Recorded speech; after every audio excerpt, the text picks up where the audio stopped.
Aaradhya tutorial में आप सबका स्वागत है।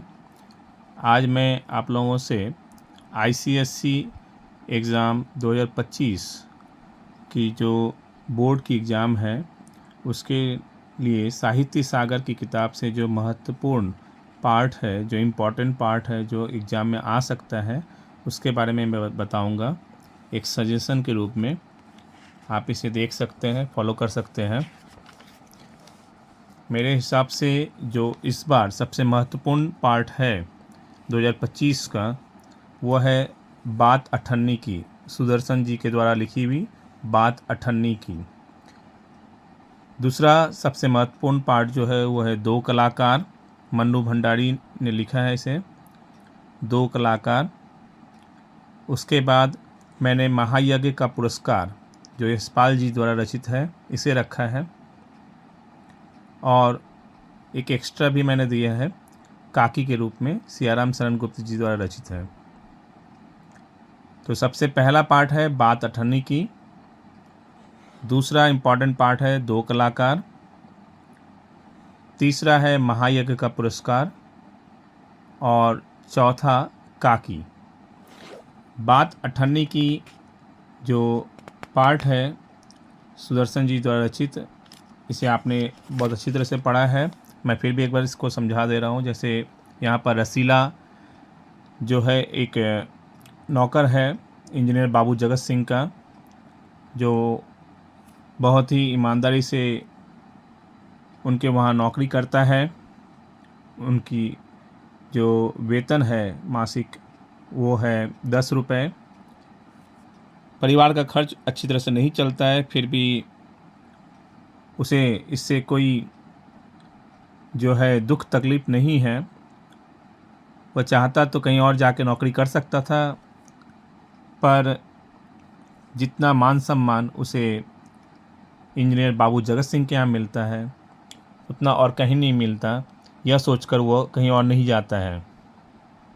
उसका एक मित्र भी है, उसका नाम रमज़ान है, जो जिला मजिस्ट्रेट शेख सलीमुद्दीन के यहाँ नौकरी करता है।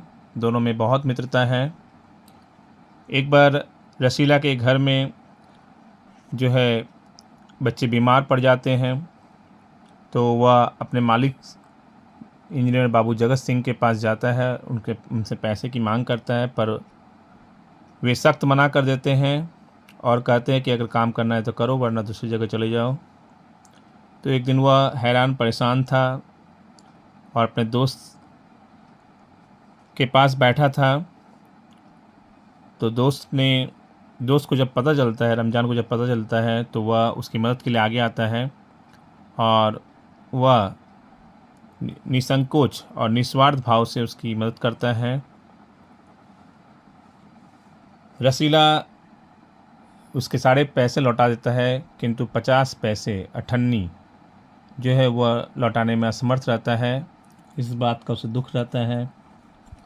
और एक दिन जब रसीला इंजीनियर बाबू जगत सिंह के घर में देखता है कि उनके मालिक जो है रिश्वत ले रहे हैं, तो वह आकर अपने मित्र रमज़ान से बताता है। तो रमज़ान भी कहता है कि उनके मालिक तो उनसे और कुछ ज़्यादा ही पैसे लेते हैं रिश्वत, वो तो 1000 से नीचे की बात ही नहीं करते। फिर एक दिन जब बाबू जगत सिंह रसीला को मिठाई लाने के लिए 5 रुपये देते हैं, तो वह 4.5 रुपये की मिठाई लाता है, और वहाँ से 8 आने जो है रमज़ान को देखकर समझता है कि उसका ऋण चुका दिया उसने ऋण पर वो पकड़ लिया जाता है अपने मालिक के द्वारा। वो अपनी गलती को कबूल भी कर लेता है, पर जगत सिंह उसके पीछे पड़ा रहता है और पुलिस के हवाले कर देता है। पहले तो खुद भी वो उसे तमाचे जड़ता है और पुलिस को फिर रिश्वत देते हुए कहता है कि इसे जो है जुर्म कबूल करवा लेना।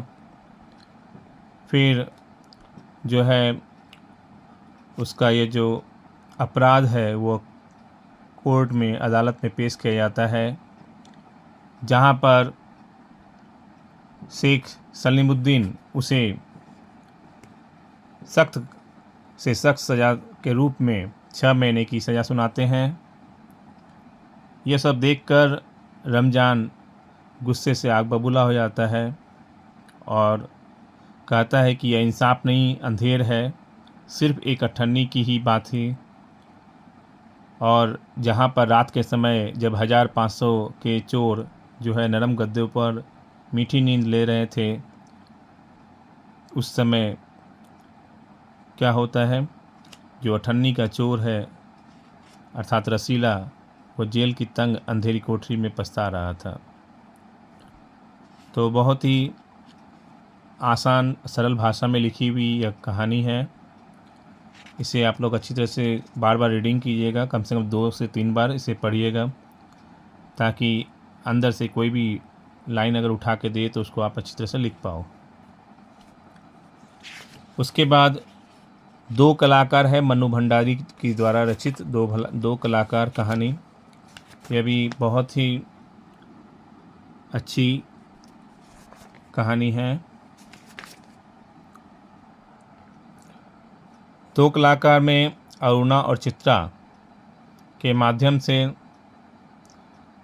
कहानी को आगे बढ़ाया गया है, जिसमें यह दिखाया गया है कि चित्रा जो चित्रकारी करती है और उसका उद्देश्य है एक बड़ा चित्रकार बनना, और दूसरी तरफ अरुणा वह सामाजिक कार्यों में हमेशा लगी रहती है, निस्वार्थ भाव से वह गरीबों की सेवा में अपना सब कुछ समर्पित करने के लिए तैयार रहती है। एक बार जो है चित्रा सड़क पर एक गरीब भिखारिन को की जो गर्ग स्टोर के सामने पेड़ के नीचे हमेशा भीख मांगती थी, वह मरी पड़ी हुई थी और उसके 2 बच्चे उस शरीर से चिपक कर बुरी तरह से रो रहे थे। इस दृश्य को देखकर चित्रा जो है एक चित्र बनाती है और फिर जब वह विदेश चली जाती है तो वहाँ जाकर इस चित्र के माध्यम से उसे बहुत प्रसिद्धि मिलती है, शोहरत मिलती है।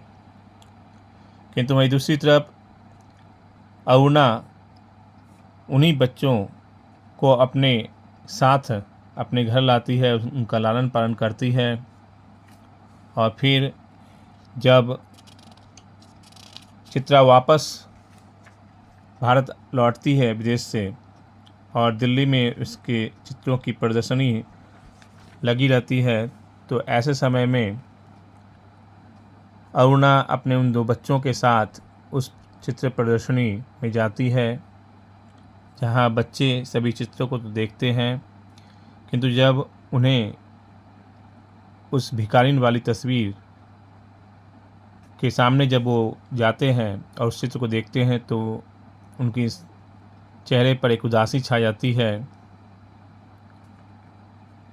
और ऐसे समय में जब चित्रा की आंखें खुलती है अरुणा के माध्यम से कि ये दोनों बच्चे वही दोनों बच्चे हैं जिनका चित्र बनाकर अरुणा के माध्यम से जो है चित्रा को जब पता चलता है कि ये वही 2 बच्चे हैं जिनके माध्यम से उसने ये तस्वीर बनाकर प्रसिद्धि प्राप्त की है, तो वो अवाक रह जाती है। उसकी आंखें विस्मय से फैली रह जाती है, उसके पास कोई शब्द नहीं रहता है। तो इस तरह हम देख पाते हैं कि वास्तव में जो बड़ा कलाकार है वो चित्रा नहीं अरुणा है, जिसने उस भिखारिन के बच्चों को अपनाया और उसके जीवन को एक नई दिशा में आगे बढ़ाया। तीसरा महत्वपूर्ण पार्ट जो है वो है महायज्ञ का पुरस्कार।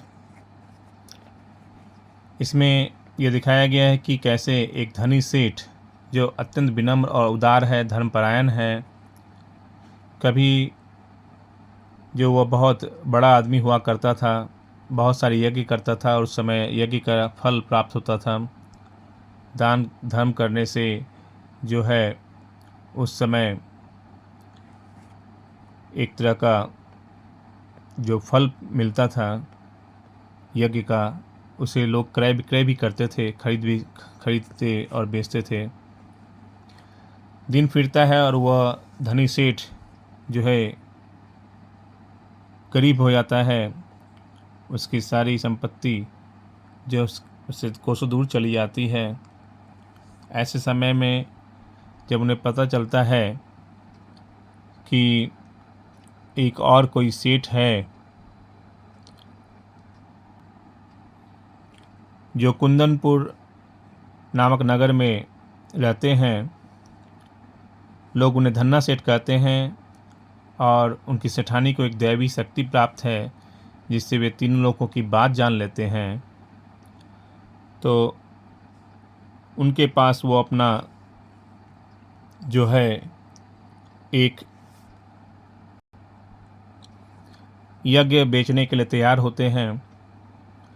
दूर का मंजिल था, इसलिए सेठानी ने जो है पड़ोसियों से थोड़ा आटा मांगकर उनके लिए 4 मोटी मोटी रोटियां बना देते हैं और पोटली बांधकर उनको दे देती है। सेठ जब रास्ते में चलते चलते पसीने से लथपथ हो जाते हैं तो वो एक कुएं के पास वो अपना आराम करने के लिए रुकते हैं। फिर जैसे ही वो रोटी खाने के लिए रोटियां निकालते हैं तो देखते हैं कि एक बहुत ही दुर्बल और मरियल सा कुत्ता वहाँ पर डेरा डाले रहता है, जिसे देखकर उनको बहुत ही दया आती है और वो उन्हें एक रोटी खिला देता है। एक रोटी खाने के बाद कुत्ते में थोड़ी जान आती है। फिर वो उन्हें दूसरा रोटी खिलाता है, फिर तीसरा और चौथा। इस तरह से वो चारों की चारों रोटियां उसे निस्वार्थ भाव से खिला देते हैं और स्वयं पानी पी कर रह जाते हैं। फिर जब वे धन्ना सेठ के वहाँ पहुँचते हैं तो सेठानी उनसे कहती है कि मैं यज्ञ खरीदने के लिए तैयार तो हूँ, पर आपको अपना महायज्ञ बेचना पड़ेगा जो आपने आज किया है। इस पर सेठ बोलते हैं कि मैंने ऐसा कुछ नहीं किया। तब धन्ना सेठ की पत्नी उन्हें याद दिलाती है कि आज रास्ते में आपने जो 4 रोटियां उस भूखे कुत्ते को खिला दिया वो आपका महायज्ञ है, मैं उसी को खरीदना चाहती हूँ। इस पर सेठ कहते हैं कि भूखे को अन्न देना सभी का कर्तव्य है, इसमें यज्ञ जैसी कोई बात नहीं है। मैं नहीं समझता कि मैंने यज्ञ किया है, मैंने अपने धर्म का पालन किया है। मुझे इस तरह के यज्ञ को बेचना नहीं है। और वे चुपचाप पोटली उठाकर हवेली से चले जाते हैं। फिर वो घर जब लौटते हैं शाम को अपनी सेठानी से सारी बात बताते हैं। सेठानी भी कहती है कि नहीं, आपने जो किया सही किया। फिर शाम को जब वे अपने घर में रहते हैं तो उस समय सेठानी जो है दिया जलाने के लिए जब दालान में जाती है तो रास्ते में किसी चीज़ से ठोकर लगती है और गिरते गिरते बचती है। फिर संभल कर वो जब दिया जलाकर नीचे की तरफ निगाह डालती है तो वहाँ पे कुछ एक पत्थर जो है ऊंचा उठा रहता है और जिसके बीचों बीच एक लोहे का कुंदा लगा रहता है। फिर सेठ आते हैं और दोनों अचरज से उसको देखते हैं। सेठ जब कुंदे को पकड़कर ऊपर खींचते हैं तो पत्थर उठ जाता है ऊपर की तरफ, और जब वो अंदर सीढ़ियों से नीचे उतरते हैं तो वहाँ सीढ़ियों से नीचे उतरने पर उनकी आंखें चौंधिया जाती है। देखते हैं कि विशाल तहखाना है अंदर और जो हीरे जवाहरात से भरा हुआ जगमगा रहा है। उसी समय जो एक रहस्यमयी आवाज़ सुनाई पड़ती है कि ओ सेठ स्वयं भूखे रहकर अपना कर्तव्य मानकर प्रसन्नचित्त तुमने मरणासन कुत्ते को जो 4 रोटियां खिलाकर उसकी जान बचाई, उस महायज्ञ का यह पुरस्कार है। सेठ और सेठानी इस दिव्य वाणी को सुनकर कृतकृत्य हुए और वहीं धरती पर माथा टेककर उन्होंने भगवान के सामने अब नमन किया, चरणों में प्रणाम किया और इस तरह ये कहानी ख़त्म होती है। चौथी जो कहानी है वह है काकी। इसमें एक छोटा सा बच्चा है श्यामू, जब उसकी नींद खुलती है तो देखता है कि घर में कोहराम मचा हुआ है, लोग उसके काकी को उठाकर ले जा रहे हैं। उसकी काकी का नाम उमा है। उसे पहले तो कुछ समझ में नहीं आता है, लोग उसे समझाते हैं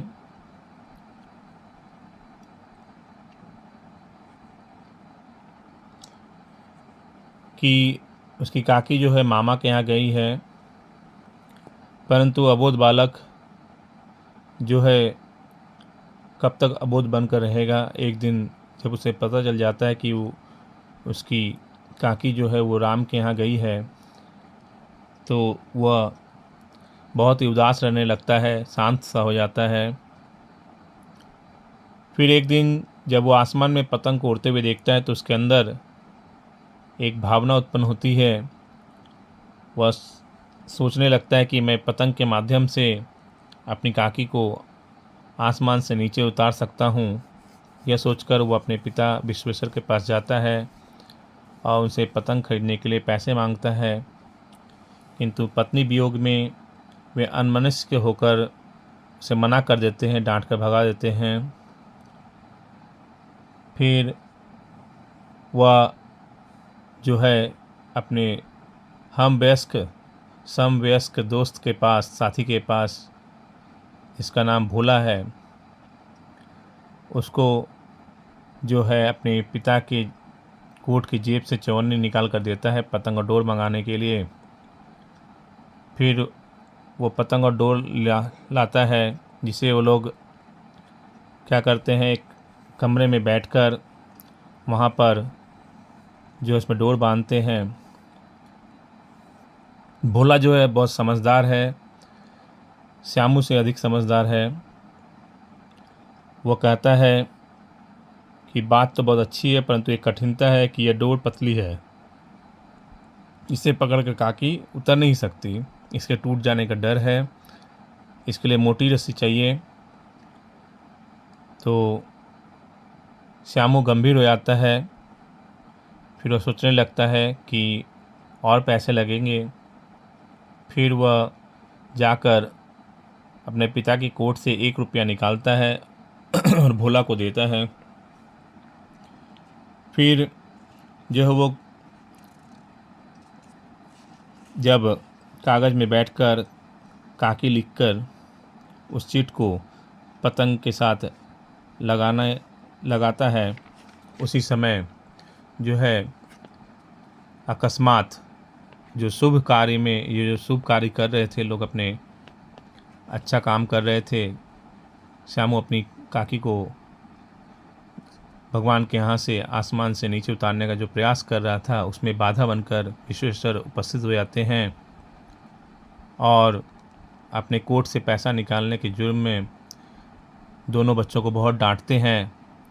भोला डर से जो है गलती कबूल कर लेता है और श्यामू के बारे में सब कुछ बता देता है।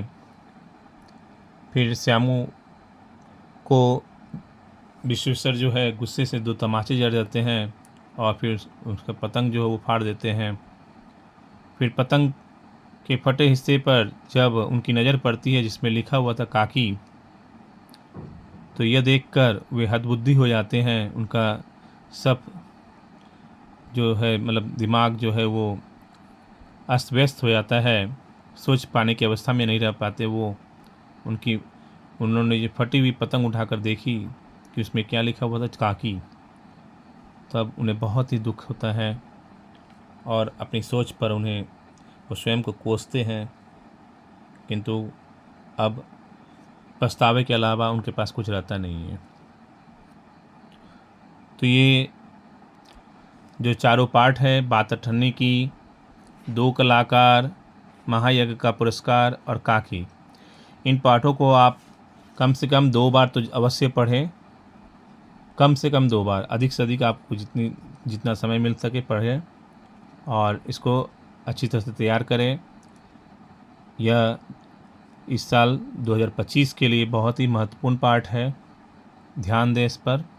आशा करता हूँ यह अवश्य से अवश्य आपको कॉमन मिलेगा इस बार की परीक्षा में। अब पद्य की तरफ रुख करते हैं। सबसे पहला इम्पॉर्टेंट जो है मेरे हिसाब से साल 2025 का जो पद है उसमें पहला पाठ है साखी, कबीरदास जी के द्वारा रचित है। साखी में 5 पद दिए गए हैं, बहुत ही आसान है। पहले पद में गुरु के महत्व को बताया गया है। दूसरे पद में ये बताया गया है कि अहंकार से हमें दूर रहना चाहिए। और तीसरे और चौथे पद में बायाडंबर का विरोध किया गया है, दिखावे का विरोध किया गया है। चाहे वो हिंदू हो चाहे मुसलमान, सभी को बायाडंबर से दूर रहने के लिए कहा गया है। और पाँचवें दोहे में भी, पाँचवें साखी में भी यह बताया गया है कि गुरु का जो गुण है वो महान है। गुरु के गुणों का बखान करना आसान नहीं है। आपका जो वर्क बुक है, एवरग्रीन का जो वर्क बुक है, वहाँ से आप इसके अर्थ को और अच्छी तरह से पढ़ सकते हैं। प्रश्न उत्तर के लिए मेरे चैनल में सभी पाठों के प्रश्न उत्तर दिए गए हैं, उसे आप ज़रूर से ज़रूर पढ़ें। वर्क बुक का सारा प्रश्न उत्तर वहाँ पर दिया गया है, उसे आप ज़रूर से ज़रूर देखें। चैनल को सब्सक्राइब नहीं किया तो ज़रूर से ज़रूर चैनल को सब्सक्राइब कर लें और वीडियो को शेयर और लाइक करना ना भूलें। अगला पद जो है वह है रामधारी सिंह दिनकर जी द्वारा रचित स्वर्ग बना सकते हैं। इस धरती को स्वर्ग बनाने के लिए हमें सबको समान अधिकार देना पड़ेगा, इसी का जिक्र यहाँ पे किया गया है।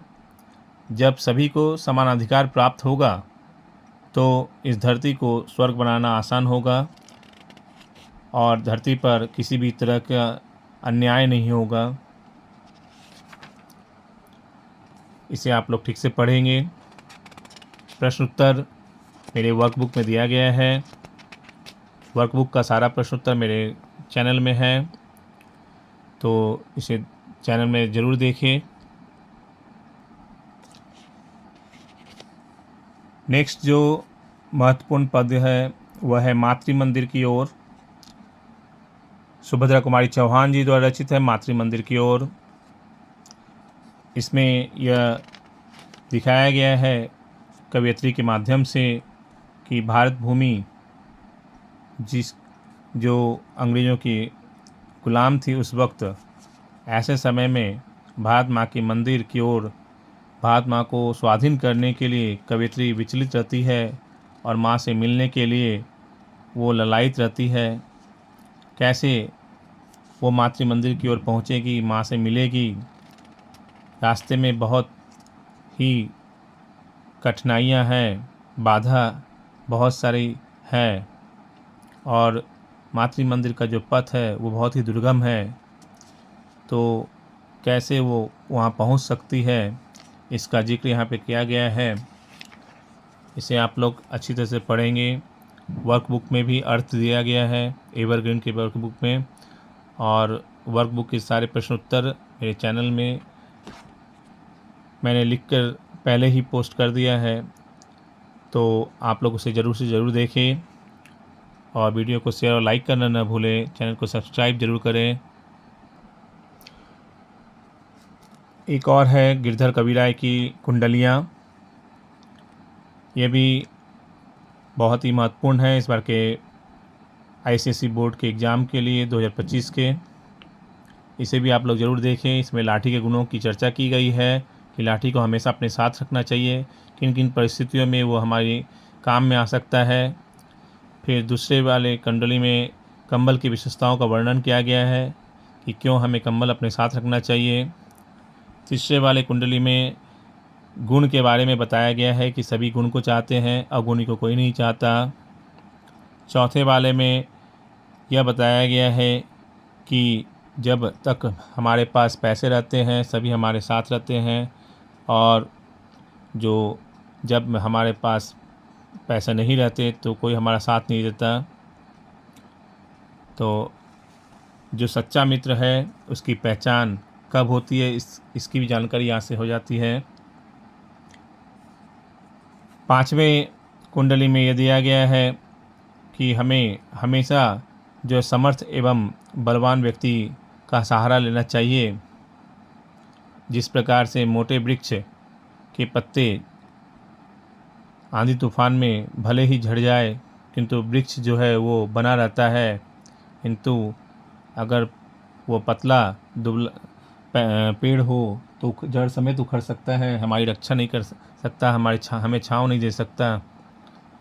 ठीक वैसे ही जो कमज़ोर व्यक्ति है वह हमारी मदद नहीं कर सकता। 6ठे कुंडली में यह दिखाया गया है कि जिस तरह से नाव में पानी भर जाने पर उसे दोनों हाथों से हमें बाहर निकालना चाहिए, बाहर फेंकना चाहिए, ठीक वैसे ही जब घर में बहुत ज़्यादा पैसे हो जाए, रुपए हो जाए, तो उसे भी परोपकार के कामों में हमें लगाना चाहिए। दोनों हाथों से हमें दान पुण्य का काम करना चाहिए। और 7वें कुंडली में ये दिखाया गया है कि जब अनुकूल समय आए तभी हमें राजा के सामने मुंह खोलना चाहिए और बिना अनुकूल समय के शांत बैठे रहना चाहिए।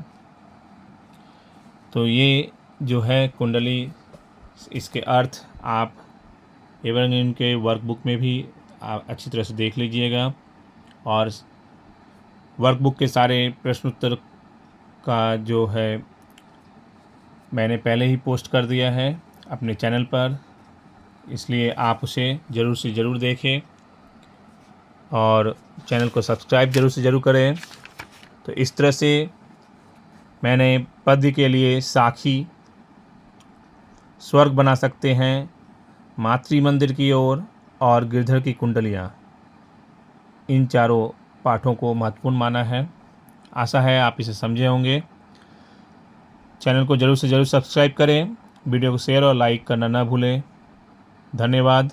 आशा करता हूँ आपका ICSE बोर्ड का 2025 का हिंदी की जो परीक्षा है वो अच्छी हो, अच्छी तरह से आप दे पाएँ और अधिक से अधिक नंबर लाएँ।